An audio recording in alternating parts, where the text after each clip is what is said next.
Bonjour chers internautes. L'exorcisme est une pratique religieuse qui consiste à chasser les démons.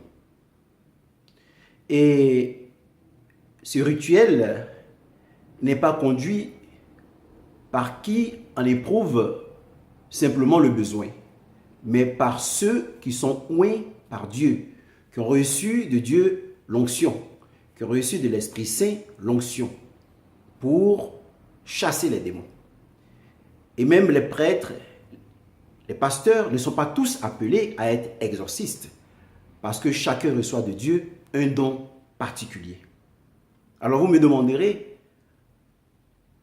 pourquoi dis-je alors que des mariés peuvent s'exorciser?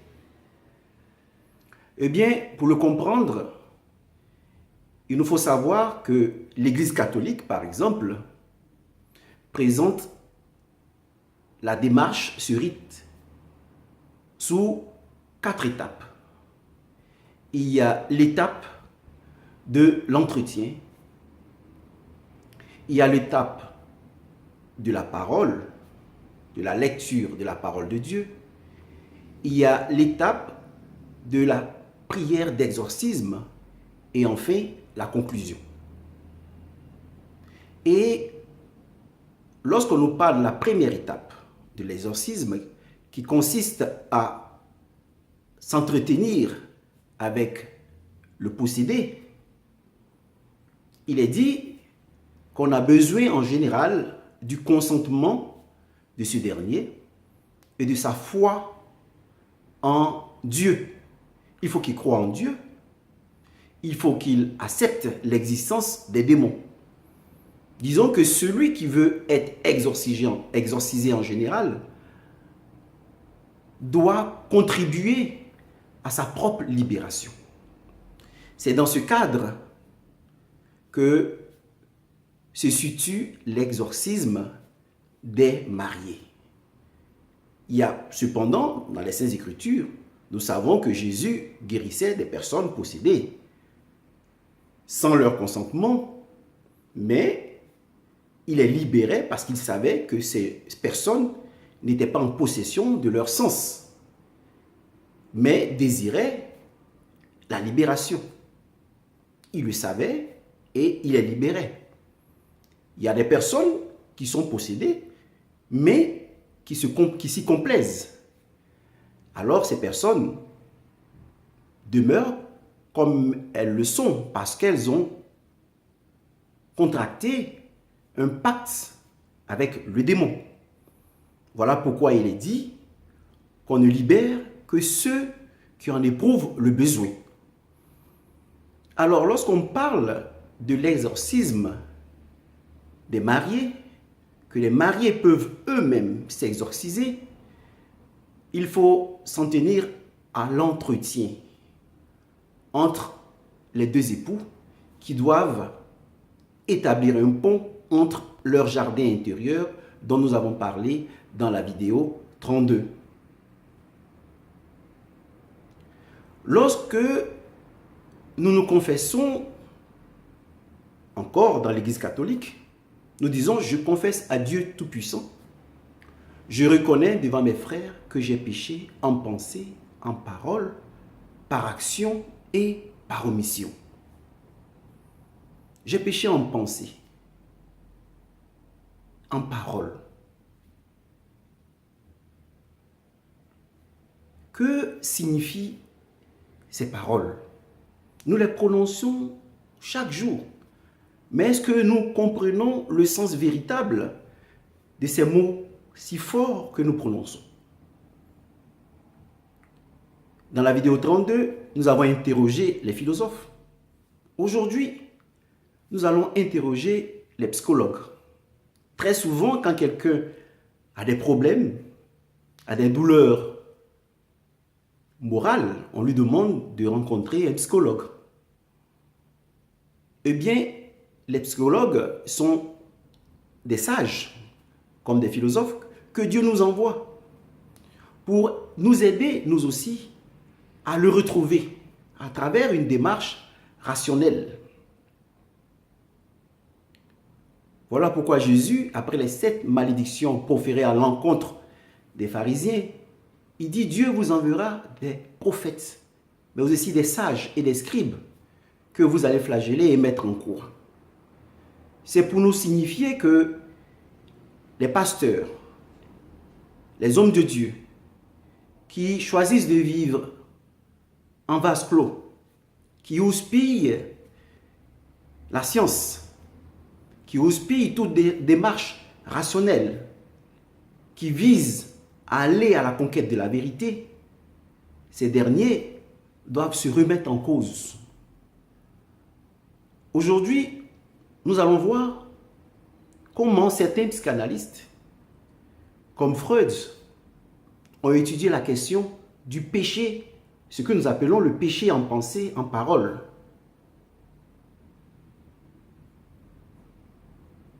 Et à travers les actes que nous posons, et le péché par omission. Freud nous dit que lorsque nous parlons de notre pensée, on parle de notre conscience, de notre raison et de notre capacité à filtrer tout ce que nous recevons. Je vous donne un exemple tout simple. Mon fils me disait hier: mais papa, pourquoi les Noirs sont si malmenés? Pourquoi, pour la couleur de notre peau, nous sommes rejetés? Celui qui parle n'est pas un Noir qui a vécu en Afrique, mais qui est né en Europe et qui a grandi en Europe. Donc il ne comprend pas pourquoi il est rejeté pour la couleur de sa peau. Et il me fait ce témoignage, il me dit: tu sais papa, quand j'étais au collège, en France, un jour, j'ai eu à me vêtir d'un tricot sur lequel il y avait des images de singes. Mais ce jour-là, j'ai été surpris, parce que j'ai été la risée de tout le monde. Je me suis dit: mais pour si peu, pour des singes sur mon vêtement, je suis houspillé par tout le monde, je deviens la risée de tout le monde. Pourquoi? Et c'est ce jour-là, hier, que j'ai compris pourquoi à chaque fois qu'on allait acheter des vêtements dans un magasin et qu'on lui proposait des vêtements avec des images, il refusait automatiquement. Que dit Freud à ce sujet? Que disent aussi les philosophes à ce sujet? Sartre dira: l'expérience vécue par cet enfant va laisser des traces qui vont influencer son comportement. Donc, si cet enfant se retrouve, par exemple, devant un Européen et se conduit mal, il ne faut pas chercher à comprendre l'acte posé de manière ponctuelle par cet enfant. Il faut comprendre que dans l'expérience qu'il a vécue tout au long de sa vie en Europe, il y a eu des traces qui ont marqué son comportement et qui l'amènent à avoir une conscience erronée de certaines choses. C'est ce que Freud appelle l'inconscient. L'inconscient va influencer nos pensées. Donc quand vous dites « j'ai péché en pensée », eh bien, le fruit de votre pensée provient de ce que Jung appelle l'inconscient collectif, c'est-à-dire tout ce que la société nous envoie comme signe, symbole, message erroné. Puisque pour ces enfants européens, le noir, comme on le dit, est une chaîne manquante de la théorie de l'évolution. C'est à partir du noir que l'homme va devenir, que l'animal va devenir, sinon les primates, les grands primates vont devenir des hommes. Voilà ce qu'on enseigne à ces enfants européens qui eurent les joueurs, les athlètes noirs sur les stades. Vous voyez, le péché en pensée, il est vaste. Et donc, les psychanalystes disent, les psychologues disent que notre conscience, notre pensée est comme une île au milieu d'un océan. Nous sommes le fruit de tout cet inconscient-là. Notre conscience provient de cet inconscient, de ce monde que nous ne contrôlons pas, ce monde de pensée, de pulsions, ces idées erronées véhiculées dans le monde qui nous influencent. Et au moyen de notre pensée, de notre raison, nous devons filtrer chaque chose. Au moyen de notre raison, filtrer chaque chose pour adopter un comportement en acte et en parole qui ne puisse pas offenser notre prochain ou offenser nos frères, qui ne puisse pas offenser Dieu. Donc, on nous dit que nous avons une conscience. Mais les psychologues disent que nous ne sommes pas maîtres de ce jardin intérieur comme nous le pensons, comme nous le croyons. Nous pensons que nous sommes maîtres de nos pensées. Mais en réalité, cela est faux. Et c'est ce que Jésus nous dit dans la Bible. La chair est faible et l'esprit est fort. Vous voyez, si vous n'êtes pas tourné vers Dieu, vers sa parole, vers la vérité, vous vous laissez phagocyter par les mauvaises pensées qui peuvent influencer votre comportement. Vous voyez, mon fils éprouvait de la colère face à ce qui se passe, à l'immigration, aux gens qui sont rejetés, aux noirs dont on se moque. Et c'est tous ces éléments qui vont influencer son comportement. Donc, il nous faut être là pour lui dire, non, contrôle tes pensées. Oriente tes pensées vers la vérité. Et cet inconscient collectif dont parle Jung est utilisé par les hommes politiques, est utilisé par nos sociétés ethniques. Et cela peut avoir un impact négatif sur deux personnes qui s'aiment et qui se rencontrent. Donc, l'exorcisme pour ces personnes va consister à se mettre en contact avec la parole de Dieu, à s'examiner à la lumière de la parole de Dieu. Si ces derniers veulent s'exorciser, il faut qu'ils acceptent de filtrer tout ce qu'ils reçoivent de négatif. Et Freud dit quelque chose de très important, même si Sartre ne l'admet pas. Il dit, l'inconscient vient fouetter la mégalomanie humaine. C'est-à-dire, l'inconscient vient nous montrer que notre raison, notre capacité à raisonner est rien. Parce que nous ne recevons que les fragments de ce que nous pouvons contrôler. Mais en réalité, nous sommes des victimes de toutes ces idées-là. Nous sommes emportés par toutes ces idées négatives qui proviennent de la société. Qu'elles soient négatives, qu'elles soient positives. Mais nous sommes le fruit de tous ces éléments.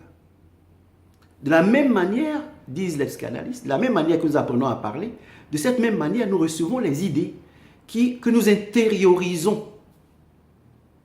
Vous voyez? Donc, quand vous allez vous marier, quand vous vous rencontrer et décider de vous aimer, il vous faut faire le tri. Il faut faire le tri pour faire un seul corps, une seule chose. Votre femme vient d'où? Le mari vient d'où? Vous allez voir qu'il y aura la rencontre de deux cultures. Et nous savons que les beaux-parents sont en général à l'origine d'un grand nombre de divorces. À la lumière des Saintes Écritures, vous vous interrogez, où est la place de nos beaux-parents dans notre mariage? Le Seigneur dit, voilà ce que vous devez faire. Vous devez honorer votre père et votre mère. Ils ont souffert pour vous mettre au monde.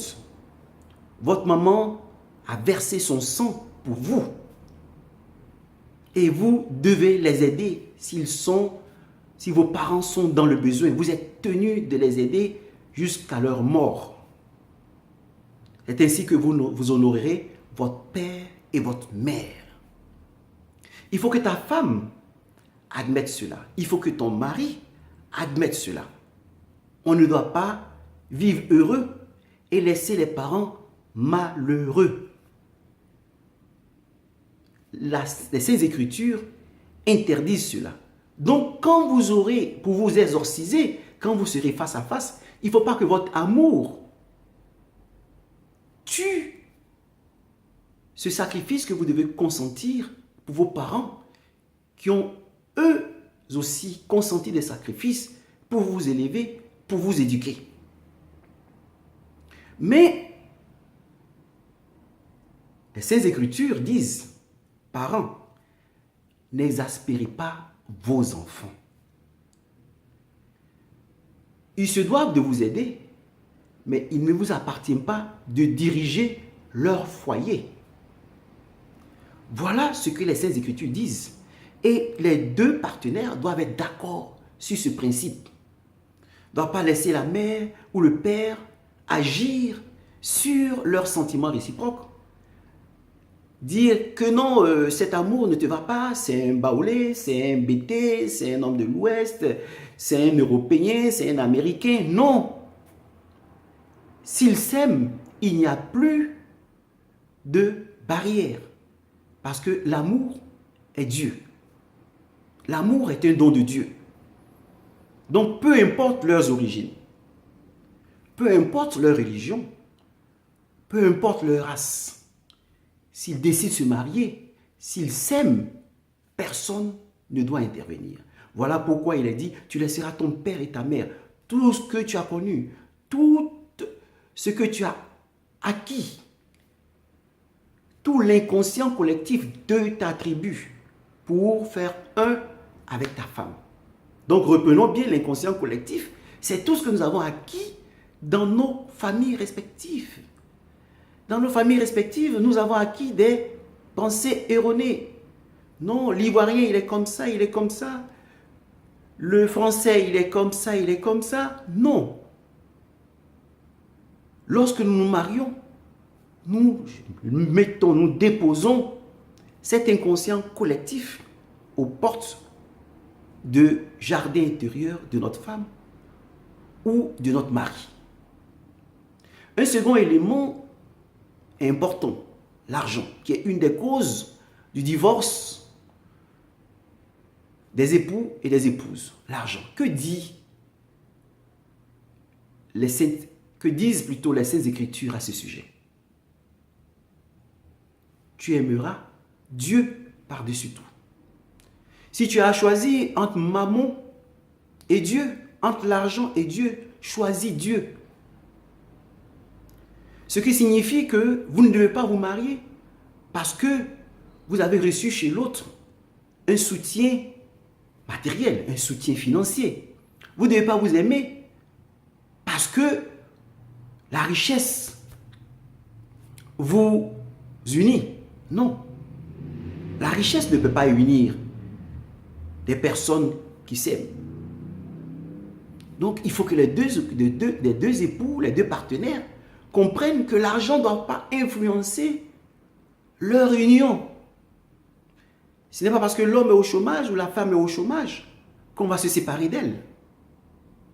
Non. Et les Saintes Écritures l'interdisent. Un autre aspect, le rapport entre la femme et l'homme. Leur compatibilité, aussi bien dans la vie normale qu'au lit. Et là, il faut faire attention. Nous avons un autre inconscient collectif, dont parle Jung, qui vient de ces informations erronées que nous avons, par exemple, de la pornographie. La vie du couple, la vie sexuelle du couple, ne doit pas s'inspirer de ces modèles erronés. Vous vous connaissez, vous vous confessez et vous devez savoir ce qui vous procure la joie à deux. Ce n'est pas la pornographie, ce n'est pas des modèles erronés qui doivent venir influencer votre vie commune. Vous devez vous aimer tel que vous êtes. Et la société ne doit pas vous inculquer des messages erronés. Vous voyez, donc, pour être un, comme je le disais dans la vidéo 32, il faut que vous soyez frères dans le Christ. Il faut que la parole de Dieu soit votre lumière et votre guide. Si vous sortez de la parole de Dieu pour mettre ensemble vos principes, alors vous vous retrouverez victime de ces pulsions que vous avez refoulées, de l'inconscient, de cet océan qui est autour de votre conscience, de vos pensées. Vous voyez donc, quand vous dites « j'ai péché en parole, en pensée, en parole », par omission, l'omission, c'est l'inconscient. Vous posez des actes dont vous n'êtes pas sûr. Vous posez des actes sans réfléchir et vous offensez l'autre. Et donc, ce péché par omission peut être exploré si vous méditez la parole de Dieu. Voilà comment, lorsque vous aurez fait ce cheminement, pour faire une seule chose, parce qu'il ne s'agit pas de copier le modèle de notre foyer, il s'agit d'être vous-même, authentique dans votre propre foyer. Vous devez apprendre à savoir ce qui est bon pour le partenaire pour faire une seule chose. Et ce qui est bon pour le partenaire est dicté aussi, est soutenu par la parole de Dieu. Donc c'est ce qu'il faut faire pour faire un seul corps, un seul esprit. Si vous agissez ainsi, vous avez détruit en vous les bases que peut exploiter Satan pour s'installer en vous et vous entraîner dans les ténèbres. Lorsque vous aurez éclairé votre vie intérieure, votre jardin intérieur, grâce à la vérité évangélique, alors les démons ne peuvent plus entrer en vous. Donc, l'exorcisme sera réalisé, disons, durant la première étape, durant l'entretien avec Dieu, avec votre conscience et la conscience de votre partenaire. Et l'église, vous allez trouver un prêtre qui a reçu l'onction et il vous unira. Parce que, ayant reçu l'onction de l'Esprit Saint, il vous permettra d'être unis à jamais devant le Seigneur. Voilà comment vous pouvez faire une seule chose grâce à l'exorcisme, grâce à votre capacité à chasser l'angoisse de vos cœurs, à chasser de votre cœur toutes les idées héritées du monde. Parce que vous avez en vous, comme le dit Freud, vous avez les 4 composantes de votre appareil psychique. Il y a le préconscient, il y a la censure, il y a le conscient et l'inconscient. Le préconscient vous ouvre au monde sensible. La censure vous permet de bloquer, de filtrer certaines choses. La censure n'est pas liée à l'inconscient comme le dit Sartre. La censure est liée à votre volonté, votre propre conscience, qui vous permet de dire non je ne le fais pas parce que cet élément que je vais faire fait partie de ce qu'il appelle le ça, c'est-à-dire les besoins biologiques. Les besoins, vous êtes là, nous avons la chair, notre corps, qui se comporte comme les animaux. Nous avons besoin de nous nourrir, nous avons besoin de nous approcher, nous avons besoin de défendre notre territoire. Et si nous nous laissons emporter par le ça, nous vivons comme des animaux. Il faut donc que le surmoi, disons, triomphe du ça. Et de ce surmoi-là, et là, le conflit, la tension entre le surmoi et le moi, le ça va venir le moi. C'est-à-dire le moi, c'est votre propre conscience, votre pensée. Vous voyez, c'est votre conscience qui est l'arbitre entre le monde extérieur et le monde intérieur. Vous voyez, l'inconscient, c'est tout ce qui vient du dehors, tous ces désirs que vous refoulez. Mais si vous n'êtes pas fort en vous-même, si vous n'êtes pas éclairé par la parole de Dieu, vous risquez d'être victime de ces désirs malsains. Et on peut voir des gens qui pratiquent qui ont des rencontres inopportunes. Des gens qui vivent, qui définissent leur vie selon la chair et non selon l'esprit. Alors que notre maison intérieure, notre sanctuaire intérieur doit être fondé sur du roc, sur la vérité, sur l'esprit et non sur des besoins charnels, sur la chair. Une telle maison est vouée à la ruine. Voilà comment chacun de nous, avant d'aller devant un prêtre, les couples peuvent s'approcher et se confesser mutuellement avant de recevoir ce sacrement-là d'un prêtre qui a reçu l'onction de Dieu. Voilà comment nous pouvons nous exorciser au sein de nos couples respectifs. Merci.